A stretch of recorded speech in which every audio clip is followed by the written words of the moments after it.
Okay, so in part B, we're asked to find the coefficient of friction at this point. We're told the coefficient of friction here.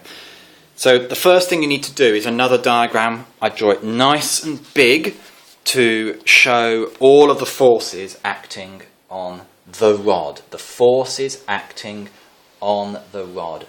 So here is the sphere. Here is the rod. It's a bit long, not that long, is it? Okay. The forces acting on the rod. Well, the rod has got weight. So we'll put in a weight. And we're told that it's a uniform rod, so it must be at the midpoint. Now the rod is 6a root 3. So it's at a distance, this distance here is 3a root 3. Okay. Right, other forces. There must be a normal reaction which is perpendicular to the surface, here, the R at C. And there must also be a normal reaction here, R at A. Okay. Now this is in limiting equilibrium. It is about to slip. It is going to slip this way. It's going to slip down and this way. So the friction will try and stop it from slipping. So the friction here will try to stop it from slipping down like that. And the friction here will stop it from slipping sideways. So that's a friction at A. That is the friction at C. Okay. Now the other distance that we need is the distance from A to C.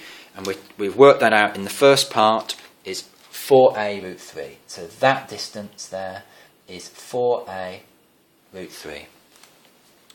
Now we're told the coefficient of friction up here is between the rod and the cylinder is root 3 over 3. So up here we've got mu is equal to the square root of 3 over 3, and down here we've just got mu. That's point A, and that is point C. Now with all of these questions, you've got to resolve horizontally, resolve vertically, and take moments. It's always the same. Whenever you see this situation, things, rods, slipping on planes, on like this, hanging against walls, you resolve horizontally, you resolve vertically, and you take moments. It's in limiting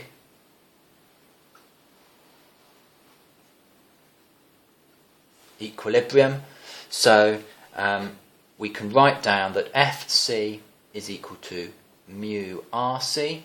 We can write down that Fa is equal to mu Ra. Now actually they're different mu's, aren't they? That is root 3 over 3 Rc, and that is just mu Ra, isn't it? So they are different. We can write that down. We can also start to take moments. So let's take moments.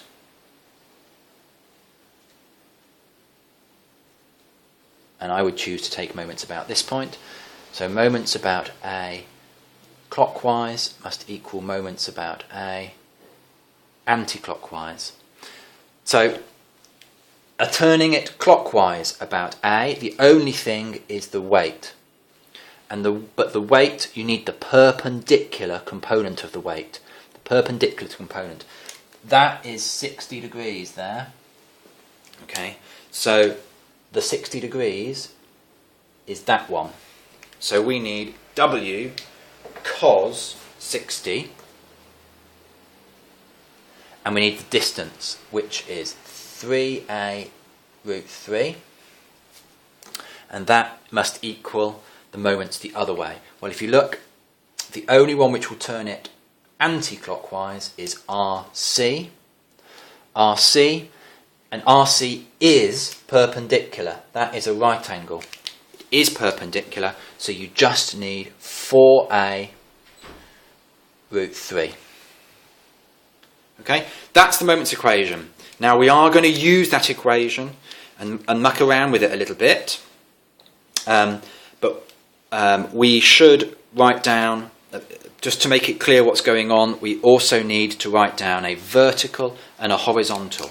So let's resolve vertically first. Resolving vertically, upwards. Upwards, we've got RC, FC and RA. So RA plus RC. Now we need a component of RC. That's 60. That must also be 60. So RC cos 60 plus FC sine 60. Those are the vertical upwards. There's weight downwards, minus W. And it's in equilibrium, so that equals 0. Okay, again, we will use that equation in a minute. But let's now, first of all, look horizontally. Let's resolve horizontally to the right. We've got FA is right. Okay, FC is also right, but it's FC cos 60. And RC is in the opposite direction, minus RC sine 60 equals 0. So we've got three equations, 1, 2, 3, and we need to combine all of them to get to the answer for the mu down here. Now actually, if you look at the mark scheme, which I have here, then actually we've got, it's a 9-mark question, but we've actually already got 6 marks just by resolving. In fact, 7 marks, because we've also used F equals mu r, A or C, which we've written down here. So actually we've already got 7 out of the 9 marks just by resolving correctly, horizontally and vertically, taking moments and writing down that it's in limiting equilibrium. So there's actually quite a lot of the marks we've got already. Hang on a second.